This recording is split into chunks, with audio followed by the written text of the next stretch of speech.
assalamu alaikum caggal yettude Allah e julde rasulu sallallahu alaihi wasallam gote mon do way wonde no way wonirde e be way wondude salinama jurama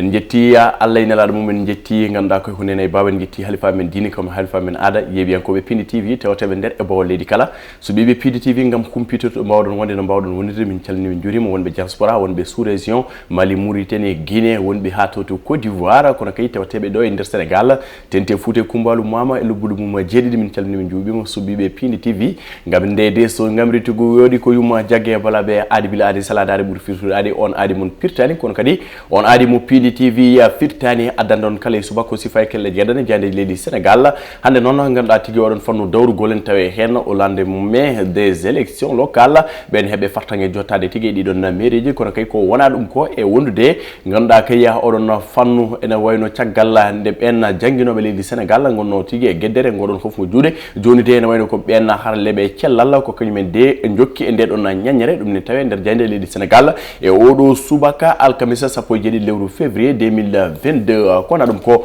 hande odo subaka nguddirten ko jayde gindirde le soleil national be ko crise dans l'enseignement public ena wayno ganda ko cadele tigi teska e ndera dude jangir leydi Sénégal dum don tigi holko sabi nde don nyanyere mabbe di don gomuji Z2 Z7 ha Z5 kanyum kala e ngodon hofgo juude kono kay ya woni tigi mettere e huune ne ganda tigi woni ya ne yonani ben ardibe wala ben jinnabe be don sukabe woni parents d'élèves e bele ma wonan gartam odon privé to yoge sukabe dutne tigi de don dude dum ko namdalla jeynenkobe le soleil national bari dum ne tawe nder godon helo mabbe naybo ha joyabo jeyde la sa arti tigi ganda kay ya dum ko ben harlebe cellal la F2S e wonude anda gessama kanyum tigi bari déposé wadi revendication moyen be bari non mot d'ordre kono kay ya tentinde tigi préavis de grève comme be kala ko be hobe sibu ganda kay ya dum ko lamu jogi ko wayno indemnité gere bad non la fédération des syndicats de la santé woni F2S ko kambe tigi tentinde dum non kono kay be tentini grève total dum wonata ko nyande nogas joyi lewru marche dum kay ya ganda ko godon hofgo juude mabbe fof non sababu ne ganda kay den indemnité e di don kalsani jowaga Sidia Ndiaye mo anda gasam ko mumen taw nder do jayde las o holiti tigi kambe habe kebini ngam kay habade bele de e ganda ko yontere faade de dum non kala ko be goytonnobe kebe dum no hanit ni tiagal dum lamtor burgede makki kumba cimbo natal makon taw nder le totabo ne do jayde las o arti tigi ganda e be don wasbe pitale mo na e o do accident bado toto programme be rewbe jena e wasno ben pitale mo na o hokkibe sappo jongi million ko premium CFA faade tigi ganda ko ben wasrabe hen wala benna ben yarabe hen jayde fox populi o do subaka be bi ko tiagal o don secteur éducation joni de ganda ko haralebe cellal kanyum de gondi ordre de bataille wala benna ngoni tigi godon fofgo juude ande gesam holiti tigi be natti wawde gal don munyal kono kay be bari déposer on préavis de grève on plan d'action de faux kono kay e di don lebbi lewru février lewru mars o don sitting mo ganda tigi port de brassard kambe kala ko leppi bodeje ngam kay kollide mettere mabbe do haniri dum woni ko tawte nder don jayde la sa tiagal kan mouvement d'humeur e di don agent DG ASP ene wayno non be don ganda ko ko assistance de la sécurité de proximité kanyum men tigi ganda ko wadi menacé on DG wadi menacé les faiseurs de troubles Biram Faya actif de comité de discipline ben kala ganda kay be ganduda kormaki ngal don no kulala wonede ASP ala ganda ko ciopala wadde sapo gede ba non holiti tigi be don kala wonno be henna ma kep mesure exemplaire ganda kay on comité de discipline ma jodo ngam kay jeewo ko suuti fade mabbe to pari be ngarti tigi financement PME ganda kay al khali to pari Emmanuel Macron hore lindi président Macky Sall jodinoma e gede ban non ko yante der e FONSIP dum kala be gatte den tobe Emmanuel Macron holiti on a besoin de structures comme la DER et le FONGIP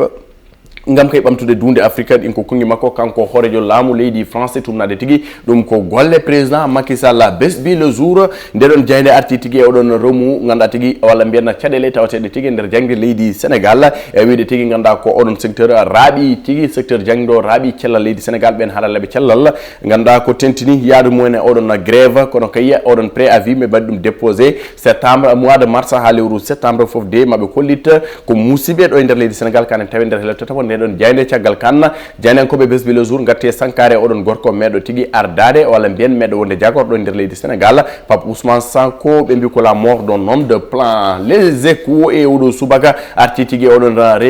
rémunération nganda kay agent de fonction publique nganda tigi herde be odon fannu cellal be nganda jonnani nganda kay dum non darne lamuli di Sénégal e odon nganda tigi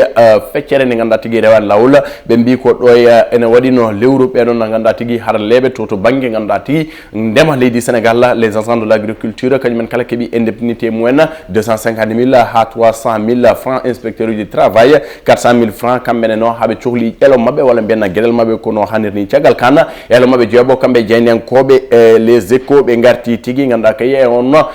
maire kesso mo Ziguinchor Ousmane Sonko ene wayno noon o waɗi déposé nouvelle demande ganduɗa kay ngam o ittine on contrôle judiciaire pawnoɗo e makko ɗum ko guila alhaali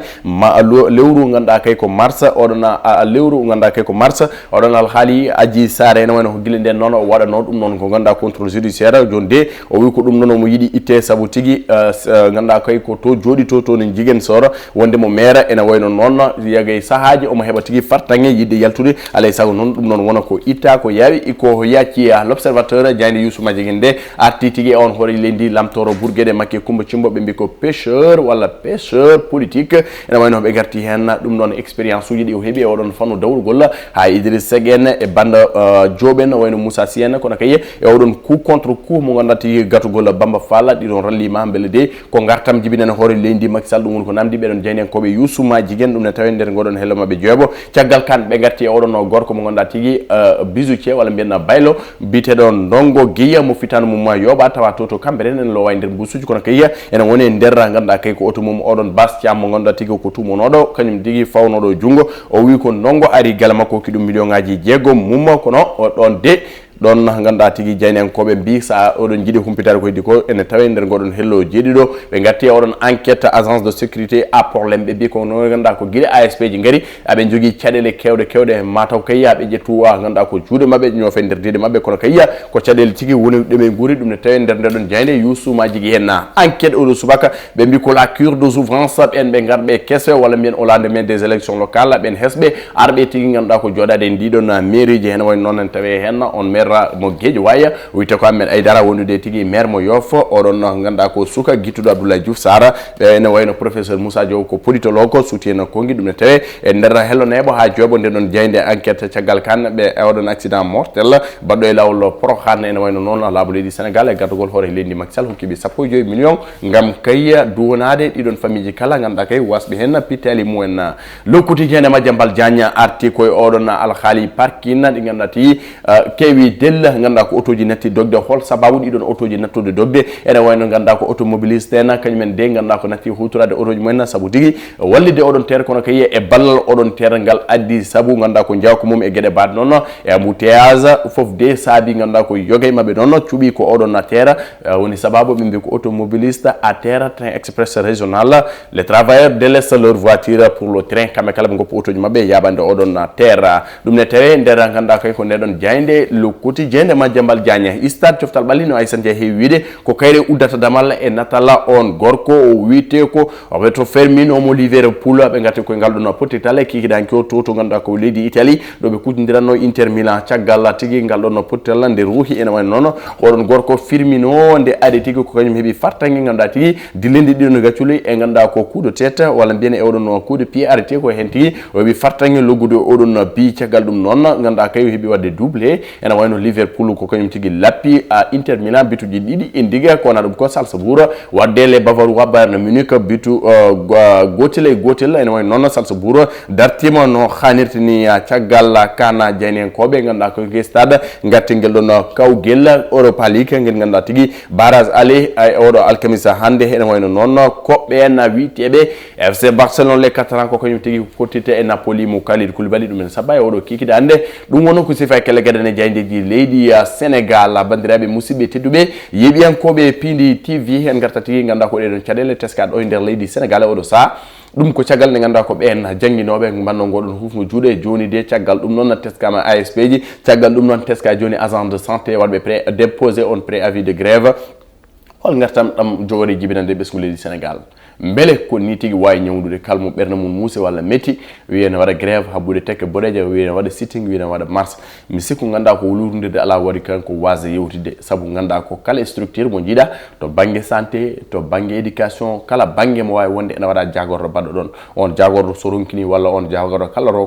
kala ko rokka omo wawi ɓayyinde faade président de la république réglé ko yawi ko yaaci saabu ɗiɗon secteur aji kala ko kanji tambi leydi so cellal ala ngaalu ala nde wonnon pulaar ni wiye ko cellal woni afongalu so jangde ala ganda ko gandal ala nde wonnon ko gandal wawi jogade leydi so sécurité ala woni ndenka leydi waa ƴillitade nde won noon kala mo renaka walla mbiyanna kala mo heɓani ndenka kufdinka insécurité so heewi leydi ne wawi jibinde caɗele te ASP ji gadira tigui ko sembitinde onon fannu sécurité ɗo e nder leydi Sénégal wadde mbiyen moni kala ganduɗa koto banggue mum ene jogui onon communication ene jogui tigui heroriɓe communication mumen ene jogui ardiɓe mumen ko kañum tigui ganduɗa ko mbawi ganduɗa ko ñawdude ɗeɗon caɗele ko yew ko yacci saabu so ganduɗa ko ɓen jangguinoɓe ko fi juuɗe sukaɓe jangde mumen ngakka en jii ɗeɗo duuɓi jawtude foof ganduɗa ko élevage hewɓe niveau mumen waɗi baissé ganduɗa ko waɗi 3 mois 4 mois de grève ganduɗa ko ene o ganduɗa ko o taƴe jomumen programme kewɗo janggani ɗumen leçon kewɗi mbaɗa ɗumen échappé jaaha baccalauréat mbaɗa échoué walla jaaha baccalauréat walla BFM ganduɗa ko keeɓa admission kono hayso mbaɗi admire oɗon compétence arani oɗon expérience arani ngal ɗon gandal arani holko jibinanta saabu ganduɗa ko oɗon janggo ganɗon gandal so arani mi sikku ganduɗa ko wonti zéro e mum wadde mbiyen ena woɗi ganda ko miñiɓen goni toon ko miñiramen goni toon ko wadiramen goni toon ganda ko mawdiramen jangguinta teɓe jangguintono ko ɓiɓɓe moon e suham moon donc so woodi ko ngakki e jangde moon vous êtes les responsables so woodi ko ngakki e jangde mabɓe l'état est le responsable eɗen gandi vraiment ko goytoto ɗon ko ça c'est vrai vous devez avoir ganda ko oɗon indemnité ji moon e ganda ko primaji ganda ko des examens et tout mais yo waɗ assise nationale yimɓe fof jooɗo jowride parents d'élèves tu vois état o jooɗo onon jooɗɗon mi sikku ganduɗa ko wooda ganduɗa to tumna c'est vrai on jooɗinom 2014 woodi ko simtani woodi ko haala hen hande so waɗi e année blanche mi sikku onon ma on jooɗon jangguinani élevage ɓe ma jooɗo janggani parent d'élève ma jooɗo ne gani saabu neɗɗo so ƴetti junggo ɓiyum nani ɗum école ko janggo e jaam artiran ɗum ɗamno gartam wadde mbiyen ko hunde ganduɗa yooɗani e leydi ko ganduɗa secteur aji fof dilla coggoliro ƴelliri état o wawa réglide foof kono kadi on wawi réglide foof e hollum hokkede tumo dottaɗo ganduɗa tigui hokkede ganduɗa ko daawal moƴƴal gam kayya wawa sembitade gam ganduɗa ko wawa juttitade yewɗe no poɗɗele caɗele ne ñawdira hande ganduɗa ko mar nin ƴelliri nebam nin ƴelliri sukar nin ƴelliri location gueɗe mbaɗe noon bon voilà ɗeɗon kuule foof walla mbiyen ɗen gueɗe foof en mbawi ƴellitade saabu nous avons les hommes qu'il faut à la place qu'il faut wadde ɓen ɓe cuɓiɗen gardini ɗum ɗumen kokken ɓe hoolare nde kokken ɓe temps o ɓe mbawa gollade foof wawa ligguidede e jour goto walla ganduɗa no français wiide la Rome ne s'est pas fait en un jour ko muñal wawi guesnude foof ganduɗa ko mo ɓooye muñal wi alhamdulillah pulaar noon wi ñande muñal saay jomum ina laamo ko yettude e julde rasul sallallahu alaihi wasallam kala ko ngakke ko ngue paami ko amen kala ko yooɗi en feewi hen paami ko jomiraɗo subhanahu wa ta'ala ko ɗum kadi wonno fartagno musidɓe tedduɓe yeeɓi en koɓe awi habre Piindi TV on jeyani ɓinguel may sen Ndiaye kono omon e jamma on jiitum ɗo ɓoyra so haaji jomiraɗo subhanahu wa ta'ala to karallagal to caméra to wonno ton ko gorko mo daggana gorko mo waalo Mansour Sow mi wiyani mo Thiat mom ko kodda so baalo en calminima juurima ko kanko tigui joguino caméra ji ɗo to haalirde wonno ɗo ko miraguel mo gorko mo garle beelel nebam Moussa Nia Allah jarama on jarama Diallo ken yiide suba